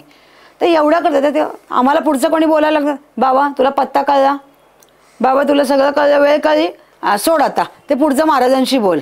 मग मला खूप आवडला, हो मान्य आहे तुला, तुम्हाला सगळं आवडलं, पण आमचा उद्देश काय बोलण्यामागचा, तर तुम्ही महाराजांच्या दारी जावं आणि नमस्कार करावा, त्यांची तुमची एकत्र जे आहे ते तुम्ही एकत्रीकरण यावं, महाराज एका भक्ताची आणि स्वामींची भेट व्हावी, हे काम त्यांनी आम्हाला दिले. आम्हाला माणूस म्हणून एवढं इम्पॉर्टन्स तुम्ही देऊ नका, त्या महाराजांना द्या. कारण सगळं उत्तर प्रत्युत्तर जे काय आहे आयुष्य हे फक्त महाराजच करणार आहे. आणि तुझ्या ह्याच्यामध्ये खाली खूप सुंदर कॉमेंट्स होती आणि मला ती प्रचंड आवडली. त्याच्यात त्यांनी खूप छान सांगितलं की अख्ख्या ह्याच्यामध्ये तुम्ही एक वाक्य, आणि माझ्या पण कधी लक्षात आलं नाही, आपला कधी विषय पण येत नाही, तरी सांगितलं की तुम्ही कुठेही असं म्हणलं नाही की हे मी केलं, हे स्वामींनी केलं. म्हणजे स्वामींनी माझ्या तोंडूनही केलं नाही की मी केलं असं म्हणजे आपण म्हणतो मी हे केलं मग हे माझ्याकडनं झालं. तर आपण प्रत्येक वेळेस, आणि खरंच आहे ते, आपण काही करू शकत नाही. ज्याला असं वाटतं की मी करतो हे चुकीचं आहे. कुठलाही माणूस काही करू शकत नाही. एखाद्याने कुठलंही साधं कार्य केलं तरी तो व्यक्ती करत नाही. त्याच्यामध्ये निसर्गाची साथ असते, ताकद असते आजूबाजूच्या सगळ्या गोष्टींची, आणि ताकद निर्माण करतो तो ब्रह्मांड नायक. त्याच्याशिवाय हे होणंच शक्य नाही. सूर्याशी पण त्यांचं नातं आहे. अमक्या बऱ्याच गोष्टींचे आता मला बरेच जण म्हणतात की तुम्ही पत्रिका बघा, आणि पत्रिकेवरनं म्हणलं बाबा मी पत्रिका बघायला एकदम मला गरज का वाटत नाही, तर महाराज तुम्हाला इथे येऊन त्याचं उत्तर देत असतील आणि तुम्ही तिथेच अडकलाच आणि तुम्ही तिथनं सुटत असाल तर त्या पत्रिकेत कशाला अडकताय. म्हणजे तो राहू कुठे आहे, ते केतू कुठे आहे, आणि बाकीच्या गोष्टी कुठले ग्रह कुठे आहेत, हे सगळं मी जरी तुम्हाला कौतुकाने सांगितलं तरी शेवटी काय म्हणणार, तुम्ही देवाला विनंती करा की माझ्या ह्याच्यातनं संकट जाऊ दे. मग शेवटी देवालाच विनंती करायची असेल तर मी त्यात का अडकू. म्हणजे माझा त्या अभ्यासाबद्दल कुठलाही विरोध नाही. अतिशय उच्च लेवलचे म्हणजे हे पत्रिका बघणारी मंडळी आहेत, रेखी करणारी मंडळी आहेत, नंतर अनेक विषयांवरती अध्यात्मावर अभ्यास ती खरंच मौलिकच आहेत, प्रश्नच नाही. पण हे जे आहे ते माझं हे काम नाहीये. माझं फक्त स्वामींचं नामस्मरण करा, स्वामींच्या चरणी या आणि तुम्ही त्यांचा हात सोडू नका, एवढंच माझं काम आहे. म्हणजे बाकीच्या कुठल्या शक्तींवर माझा विरोध अजिबात नाही. ते त्यांचं काम करतायत, आम्ही आमचं करतो. पण एकत्र काम करण्याचा प्रयत्न कोणीच करू नये आणि कोणी कोणाला विरोधकही असू नये. म्हणजे बऱ्याचदा आता एक आपला पॉडकास्ट ऐकल्यावरती एकांकडनं त्यांनी त्यांच्या पॉडकास्टमध्ये असं सांगितलं, म्हणजे मी मागच्या वेळेस आता मला आठवत नाही मी बोलली की नाही, की आम्ही स्वामींचे हातपायचं होतो, आम्ही स्वामींची पाठचं होतो, स्वामींचं म्हणजे आम्ही अशा पद्धतीने महाराजांचं करतो. तर त्यांनी सांगितलं की ती अमकी व्यक्ती आहे, ती असं म्हणते की त्या ताई कोणत्याही आहेत त्या म्हणल्या की महाराजांचे पायच होतात. असं असतं का कधी. पालखीमध्ये चालणाऱ्या वारकऱ्याचे सुद्धा पाय धरणं आपण आपलं भाग्य समजतो. तर हे ब्रह्मांड नायक आहेत, तर त्यांचे पाय धरणं म्हणजे याच्यापेक्षा आणखीन सुख काय आहे. त्यांचे हाताला स्पर्श करणं म्हणजे आणखीन सुख काय आहे. त्यांच्या पाठीवरनं हात फिरवणं हे आणखीन सुख काय आहे. ही आमची वेडी भाबडी भावना असेल, पण त्यातनं आम्हाला आनंद मिळतो. तर बाबा तुझं काय जातंय, बरोबर, तू त्याला विरोध करू नकोस. तुझं काम काय आहे, तर तुझं पत्रिका बघण्याचं काम आहे ते तू कर, तुला जे लोकांना सांगायचं आहे. आणि अनेकदा पत्रिका सुद्धा फसल्या जातात, पत्रिकेसुद्धा लिहिलेलं असतं, तर पत्रिका बदलण्याचं कार्य सुद्धा महाराज करतात. जी ताकद त्या महाराजांमध्ये आहे. तर तुझ्या ज्ञानाविषयी आमचं म्हणणं नाहीये, पण तू सुद्धा लोकांमध्ये असे गैरसमज पसरू नकोस की हे काय आहे, हे चुकीचं चाललंय. नाही, असं न म्हणता त्यांचं कार्य ते करतायत, आमचं कार्य आम्ही करतोय. चूक असेल तर त्याच्या पापाची भरणी त्या व्यक्तीला करावी लागेल. जर आम्ही चुकत असू तर महाराजाची शिक्षा आम्हाला 100% देतील. तो व्यक्ती चुकत असेल तर त्याला त्याचा देव 100% चूक देईल, शिक्षा देईल. याची चिंता माणसाने का करावी. बरोबर, ते आपल्या आपल्या कार्याने करावी. म्हणून आम्ही म्हणतोय की तुम्ही अशा गोष्टींमध्ये अडकू नका, ना आर्थिक व्यवहारामध्ये अडका. तुम्हाला जे करायचं समजा आहे तर तुमचं तुम्ही ज्या ठिकाणी तुम्ही गोष्ट एखादी देता ते पैसे, ती वस्तू त्या ठिकाणीच वापरल्या जाते का हे बघा. कारण तुम्ही काय असे सहजासहजी काही वेळेस खरंच काहींचे कष्टाचेच पैसे असतात खरे, काहींचे कुठनं असतात मला माहीत नाही, पण ज्यांचे खरे कष्टाचे आहेत तर त्यांनी ते निश्चितपणे बघावं की ते पैसे कशा पद्धतीचे आहेत, काय पद्धतीचे आहेत. तर हे असं कार्य महाराजांचं चालू आहे. तर ते आपल्या चरणी प्रार्थना आहे, त्यांच्या चरणी की ते कार्य सातत्याने चालू राहू दे. तुम्ही जसं बोलला की पत्रिका बघतात आणि पत्रिका खोटीही ठरते, म्हणजे महाराज पत्रिका बदलू शकतात. तर ही खरी गोष्ट आहे. म्हणजे मी तुम्हाला एक अनुभव सांगतो. जो आपल्या चॅनलवर पहिला पॉडकास्ट आहे तुषार माने म्हणून, तर तो म्हणजे लहानपणापासून स्वामी सेवक येतो, लहानपणापासून. आणि त्याच्या पत्रिकेमध्ये 10वीच्या पुढे हा शिकू शकत नाही हे स्पष्ट होतं. तर त्यांनी गुरु मानलं, खूप सेवा करत राहिला. आज तो वकील आहे. त्यानंतर एक दिवस मोठ्यांच्या घरी पूजा होती. तर तिथे तेच गुरुजी होते जे पत्रिका बघतात तेच होते. ते बोलले, त्यांना मग विचारलं की ही पत्रिका बघा. तर त्यांनी परत पत्रिका बघितली. ते बोलले ही पत्रिका बघितली अगोदर की हा 10वीच्या पुढे नाही शिकू शकत, ह्याच्या म्हणजे पत्रिकेत नाहीच आहे, शिक्षणच नाहीये. तर तो बाजूलाच बसल्यावर त्यांनी सांगितले की हाच तो मुलगा आहे आणि ह्याचा आता हा वकील आहे आता. तर ते पण शॉक झाले की हे कसं शक्य आहे, म्हणजे हे सगळं गुरुच करू शकतो. म्हणूनच गुरु पाहिजे. त्यानंतर ते गुरुजी होते, त्यांनी सुद्धा स्वामी सेवा चालू केली. म्हणजे हीच त्यांची ताकद आहे. म्हणून आम्ही म्हणतो की कुठे म्हणजे पत्रिका दाखवू नका असं आपण म्हणणं चुकीचं आहे, रेकी करू नका असं आपण म्हणणं चुकीचं आहे, अजून काही बाकी सायंटिफिक काही गोष्टी झाल्या ते करू नका असं आपण म्हणत नाही अजिबात. पण आम्ही म्हणतो की तुम्ही फक्त स्वामींच्या चरणाशी या, त्यांना जे सांगायचं त्यांना सांगा आणि ते तुमच्या सांगण्याच्या ओढीवर महाराज ते काम करतील. त्याकरता ते बघणार नाहीत की तू माझा खरा भक्त आहेस का. ते फक्त बघतील की तू जे माझ्याकडे मागतो आहेस ते अतिशय स्वच्छ मनाने मागतो आहेस का, त्यामध्ये तुझा काय स्वार्थ आहे किंवा परमार्थ आहे ते महाराज बघतील. तू चुकलं असं ते तुला लाईनीवर आणतील. तर हेच काम आपल्या या महाराजांच्या घरामध्ये चालतं आणि याचा आम्हाला प्रचंड समाधान आहे, आनंद आहे की आपण काहीतरी जी सेवा काय खूप मोठी अशी नाही पण जी काय तोडकी मोडकी म्हणू ती महाराज मान्य करून घेत आहेत आज. आणि ते आपल्याला निमित्त करतायत की चल बाबा तू बस इथे आणि ते तू कार्य कर, आणि तूही चुकलीस तर मी सांगेन काय करायचंय. पण आजच्यापर्यंत जे काही यांनी आपण बसण्याचं स्थान महाराजांनी निर्माण केलं, आजपर्यंत त्यांनी जे काही ते बोलले आहेत इथे ते आत्तापर्यंत कुठल्याही व्यक्तीचं खोटं ठरलेलं नाही. सगळं जे ज्या पद्धतीने त्यांनी बोलले ते तसंच ते घडत गेलं. आत्ता सुद्धा तुम्ही जेव्हा आलात तेव्हा एक कुटुंब इथे आलेलं होतं आणि त्या मुलीला फॉरेनमध्ये करिअर नाही असं महाराजांनी सांगितलं. तिला त्यांनी बोलवून घेतलं फॉरेनमधनं, महाराजांचा शब्द त्यांनी पाळला, त्यांनी तिला परत आणलं आणि तिला एका विशिष्ट कॉलेजमध्येच ॲडमिशन पाहिजे आहे असं झालं. पहिल्या चक्करमध्ये तिला ॲडमिशन, तिला सांगितलं की फॉरेनला ज्या ठिकाणी तू शिकत होतीस ते जे शेड्यूल होतं ते वेगळं होतं, इथे तसं काहीच नाही, शिक्षण पद्धतीच नाही आहे अशी. बरोबर. तर तुला या कॉलेजमध्ये आम्ही ॲडमिशन देणार नाही. त्या दिवशी ती निराश होऊन इथे आली होती. तर महाराज तिला सांगत होते तू शांत राहा, तुझं काम होणार आहे. आणि तिचे वडील पण आले तर त्यांनाही सांगितलं की ती जे कॉलेज म्हणते की तुम्ही जे कॉलेज बघताय त्याच कॉलेजमध्ये तिची ॲडमिशन होणार आहे आणि आजच ती कॉलेजमध्ये ॲडमिशन झाली. महाराज कधीही त्यांच्या शब्दापासून फिरत नाहीत, फक्त ती योग्य वेळ आणि योग्य काळ आल्याशिवाय ती गोष्ट ते करत नाहीत. सहजासहजी देतात.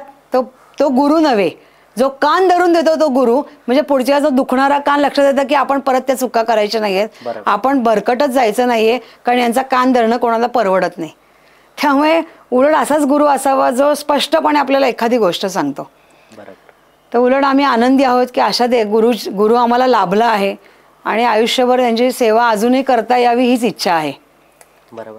आणि तुम्ही मगाशी जसं म्हणला की स्वामींचा आदेश, तर आपण कसा ओळखायचा स्वामींचा आदेश, नक्की कसा ओळखायचा कसा? स्वामींचा आदेश आता आमच्यासमोर जेव्हा प्रश्न, म्हणजे आम्हाला त्याच कामाला बसवलंय म्हणून मी माझ्या पहिलं आमच्याबद्दल म्हणते. जेव्हा स्वामी त्या व्यक्तीला स्वामींच्या घरी आणतात आणि तो प्रश्न त्यांच्याकडे बघून सांगायला लावतात, तर तो प्रश्न पहिला खरा आहे का खोटा आहे इथपासूनच त्याची परीक्षा बघितली जाते की तो खरा सांगतोय का खोटं सांगतोय. तर तेव्हा एखादी गोष्ट तो सांगतो तेव्हा महाराज म्हणतात हा माणूस खोटं बोलतोय, हा प्रश्न त्याचा नाहीच आहे. अच्छा, हा तो सांगतोय ही कारणं तो खोटी सांगतोय हे त्याला सांगायचंच नाहीये. तो फक्त काय करतोय की मला याच्यातनं काय फायदा होतो. खरं त्या व्यक्तीला त्यातनं काही फायदा नसतो, पण तो फक्त म्हणतात ना ज्याला माणसाचं म्हणतात की उगाचच काहीतरी करत राहायचं, तर त्यातला तो प्रकार असतो. आणि महाराज इथे स्पष्टपणे ते सांगतात. पण सर्वसामान्यांना जी हिंट दिली जाते महाराजांकडनं, तर नेहमी असं सगळ्या ठिकाणी तुम्ही बहुतांशी वाचलं असेल की स्वामींचा साक्षात्कार सगळ्यांना इतक्या सहजासहजी होत नाही. पण स्वामी सगळ्या दिशेला आहेत हे मात्र महाराज प्रत्येक ठिकाणी दाखवतात. तर तुम्ही ते अनेक वेळा ऐकलं असेल की गाडीवरती स्वामींचा फोटो बघितलाय, श्री स्वामी समर्थ कुठेतरी लिहिलेलं बघितलं आहे, किंवा कोणीतरी ते कोणाची तरी फोनची कॉलर टून असते स्वामी समर्थ महाराज की जे, ती एक असते, ती ऐकायला मिळते. आणि तिथे असं लक्षात घ्यायचं की ज्या क्षणी ती ऐकायला येते किंवा फोटो दिसतो त्या क्षणी त्या गुरुवारी किंवा कुठल्याही दिवशी जिथे जेव्हा आपल्याकडे शक्य नाही आहे पण तेव्हा त्यांनी स्वामींच्या मंदिरात जाऊन फक्त स्वामींना नमस्कार करायचा की तुम्ही मला महाराज हाक मारली आहेत का, मी आलोय बरं का, बास झालं. बाकी सांगण्याची काही गरज नाही, महाराजांना माहिती आहे. तू जिथे दिशा तुझी भरकटत जाती आहे, फक्त महाराजांनी तुला संकेत दिलाय की माझ्या इथे ये, आणि तेवढंच काम त्यांना करायचं आहे, दुसरं त्यांना काहीच करायचं नाही आहे. आदेश हे फार मोठे शब्द झाले, ते समजणं फारच कठीण आहे. आम्ही पण कितीदा कन्फ्यूज होतो की महाराज तुम्ही काय बोलताय, म्हणजे हे बोलताय जे आम्हाला कळतंय खरंच आमची एवढी बुद्धी आहे का, आमची योग्यता आहे का, तर ते तसं नाही आहे, ते नाही मी सांगितलंय ना हेच सांगायचं, बाकी काही करायचं नाही. तर असाच मला एक मधल्या काळात अनुभव आला की कधी कधी आम्ही खूप हर्ष बोलतो, म्हणजे आता बोलवता करवता हे आहेत, पण दिसताना परत एकदा आम्ही दिसतो आणि हाकलून दिलं जातं की जा तोंड, इथनं तोंड काळं कर, इतक्या शब्दापर्यंत ते बोलल्या जातं. तर मी म्हणलं अगं बापरे हे आपण असं बोलतोय आणि आता काय होणार या पुढे. तर मला एकांचा फोन आला होता, तर त्यांनी मला सांगितलं की हो महाराज त्यांच्याही कुटुंबामध्ये असे एक व्यक्ती होऊन गेले जे अशाच पद्धतीने महाराजांच्या म्हणजे महाराजांचे जे समोर येतात त्यांचे प्रश्न ते सोडवायचे आणि महाराज अशाच पद्धतीने बोलायचे. म्हणलं ठीक आहे, म्हणजे याचा अर्थ काय जे चाललंय थोडंफार कळते ते आहे, पण त्यांना आम्ही बरेचदा विनंती करतो की इतकं हर्ष आम्हाला बोलू देऊ नका. पण ते म्हणतात तू कोण सांगणारी, ते मी सांगीन काय करायचंय, पण मी त्याचं कधी अहित करत नाही, त्याला हकलून देतो म्हणजे त्याचं अहित नाही. मी त्याला सांगतोय की त्यांनी जर त्याला अहंभाव सोडून तो माझ्याकडे परत आला तर त्याचा 100% अहित नाही, पण माझा अपमान झाला म्हणून परत गेला तो त्याच्या कर्माची फळं भोगेल. पण त्याला मी मार्गी आणले आणि त्याला ह्याला म्हणतात संकेत. की त्यांनी हाक मारली आणि परत यावे, मग त्यांनी शिव्या घातल्या तरी परत येणं, त्यांचं नाव दिसलं तरी परत येणं, त्यांचा आवाज ऐकला श्री स्वामी समर्थ ऐकायला आलं तरी परत येणं, हे त्यांचे सगळे संकेत आहेत. याच्याकरता सर्वसामान्य माणसांना मोठं जाऊन काही करायचं नाहीये, फक्त ते जेव्हा त्या क्षणी येईल तर त्या दिवशी किंवा गुरुवारी नक्की त्या मठात जायचे आणि महाराजांचं दर्शन घ्यायचे. बाकी काही करायचं नाही, त्याला स्वतःलाच पॉझिटिव्ह, इतकं पॉझिटिव्ह वाटेल की त्याला असं वाटेल की हां आता महाराज माझ्या बरोबर आहेत बरं का. हे संकेत आहे, त्याच्यापेक्षा काही कॉम्प्लिकेटेड नाही. आणि कॉम्प्लिकेशन कोणी सांगत असेल की हे अमकं तमकं वाचा आणि अमकं तमकं करा आणि मग तरच महाराज हे होतात, तर म्हणजे माफ करा, ते सांगतात त्यांचा माझा विरोध नाही परत एकदा. पण माझा या गोष्टीवर याकरता विश्वास नाही आहे की महाराज इतके प्रेमळ आहेत की त्यांना आजोबा एवढी हाक मारली तरी त्यांना पुरेशी असते. तर खरंच महाराज तासन त्याच त्या माणसाला पोथीत अडकवतील का. हा ज्याला खूप कॉम्प्लिकेशन त्याला 100% पोथी वाचायला सांगतात, त्याला गुरुलीलामृताचं पारायण करायला सांगतात, त्याला 7-7 दिवस उपाशी राहायला सांगतात, पण तरीसुद्धा हे सगळं होतं का, तर गरज नाही, श्री स्वामी समर्थ म्हणलं तरी बास होतं. तर असे आपले महाराज प्रेमळ आहेत, त्यांनी सगळ्यांनी महाराजांच्या मार्गी जावं आणि महाराजांचा हात सोडू नये. बरोबर. खरं तर महाराजांच्या जेव्हा तुम्ही दारी जाता ना तेव्हा खरं तर तुम्ही नेहमी श्री स्वामी समर्थ म्हणलं पाहिजे. तर मध्ये आपण आपल्या चॅनलवर पण श्री स्वामी समर्थ ऐकत होतो. तर खरं तर महाराजांना श्री स्वामी समर्थ म्हणताना एक विशिष्ट टोन असला ना तर तुम्हाला रिदममध्ये येऊ देतो. श्री स्वामी समर्थ जय जय स्वामी समर्थ, श्री स्वामी समर्थ जय जय स्वामी समर्थ, महाराज श्री स्वामी. ही जी अर्थता आहे महाराज म्हणण्याची, त्यांना हाक मारण्याची आणि स्वामींचं नामस्कार ही आली पाहिजे, हा तो रिदम आहे. तर महाराजांची असं खरं तर तुम्ही कितीतरी अष्टक छान रिदम म्हणे बघू शकता. त्यांचं प्रत्येक प्रार्थना किंवा गीत हे गंभीरतेने म्हणण्याची गरज नाही, ते अर्थतेने म्हणण्याची गरज आहे. आणि अगदीच त्याला महत्त्व आवाजाला नाही, तर ते महत्त्व आहे महाराजांना हाक मारण्याला. तर आज असंच असं वाटलं की एक महाराजांचं खूप जुनं गाणं आहे, खूप मोठ्या गायकाने ते गायलंय, गाण्याची आवाजाची कृपया कंपॅरिझन करू नका, पण इच्छा आहे की आज वाटलं की महाराजांना त्या गाण्यातले काही शब्द ते खूप असे मनाला खूप मोहून जातात. तर आपण त्यानिमित्ताने महाराजांना विनंती करू की तुम्ही आमच्या काय तोडकं मोडकं आहे ते गाणं ते दर गुरुवारी आम्ही शक्यतो म्हणतो इथे, पण त्यांना आवडते म्हणून आजपर्यंत ते गाणं सातत्याने म्हणले गेले. पण त्या शब्दांमध्ये पण खूप अर्थ लपलाय, तर आपण आज म्हणूयात. नक्की. तर कृपया सगळ्यांना विनंती की आवाजाकडे जाऊ नका, सुराकडे जाऊ नका, फक्त त्याच्या शब्दांकडे जा, एवढीच मनापासून विनंती. श्री स्वामी समर्थ महाराज की जय. अंतरंगी रंगलेले स्वरूप मी पाहतो, अंतरंगी रंगलेले स्वरूप मी पाहतो, स्वरूप पाहतो स्वामी मठामध्ये नांदतो, स्वरूप पाहतो स्वामी मठामध्ये नांदतो, भजन गातो कीर्तन करीतो, गातो तुझी गाथा, भजन गातो कीर्तन करीतो, गातो तुझी गाथा, पदकमली स्वामींच्या मी ठेवितो माथा, पदकमली स्वामींच्या मी ठेवितो माथा, स्वामींच्या नावे सारा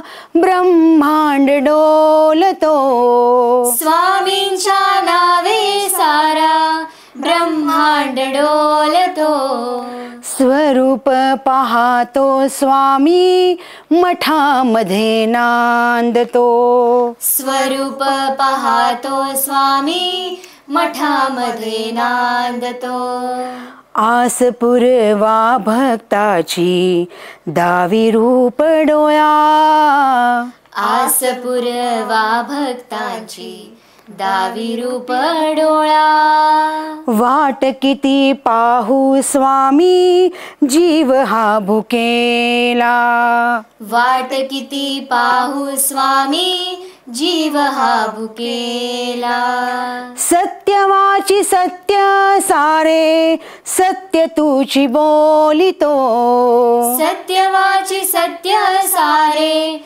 सत्य तुची बोलितो, स्वरूप पाहतो स्वामी मठामध्ये नांदतो, स्वरूप पाहतो स्वामी मठामध्ये नांदतो, स्वामी तव दर्शनाला उतावीळ झालो, स्वामी तव दर्शनाला उतावीळ झालो, धरणी धरुनी द्वारी आम्ही इथे बैसलो, धरणी धरणी द्वारी आम्ही इथे बैसलो, भूत बाधा रोगातुनी मुक्त तुची करीतो, भूत बाधा रोगातुनी मुक्त तुची करीतो, स्वरूप पाहतो स्वामी मठामध्ये नांदतो, स्वरूप पाहतो स्वामी मठामध्ये नांदतो, स्वरूप पाहतो स्वामी मठामध्ये नांदतो, स्वरूप पाहतो स्वामी मठामध्ये नांदतो, श्री स्वामी समर्थ महाराज की जय. अनंत कोटी ब्रह्मांड नायक राजाधिराज योगीराज अक्कलकोट निवासी आमच्या घरी निवासी जगतगुरु श्री स्वामी समर्थ महाराज की जय. काकू खूप छान तुम्ही बोलला, तुमचा आवाज, पण तुमचा आवाज खरंच खूप छान आहे. नाही रे, महाराजांवरचं प्रेम आहे. नक्कीच नक्कीच. काकू परत एकदा तुमच्याकडे येण्याचा मला चान्स भेटला, म्हणजे महाराजांनीच बोलून घेतलं अर्थात. इथे छान वाटलं तुमच्याशी बोलून, महाराजांशी बोलून छान वाटलं. तुझं एक असं माध्यम आहे की जिथे महाराजांच्या गोष्टी आपल्याला स्वामींच्या भक्तांपर्यंत न्यायच्या आहेत, म्हणून तुम्हा लोकांच्या माध्यमातूनच महाराजांचे विचार इतरांपर्यंत जाण्याची मनोभावे इच्छा आहे आणि तसं घडत राहावं ही त्यांच्या चरणी प्रार्थना. श्री स्वामी समर्थ महाराज की जय.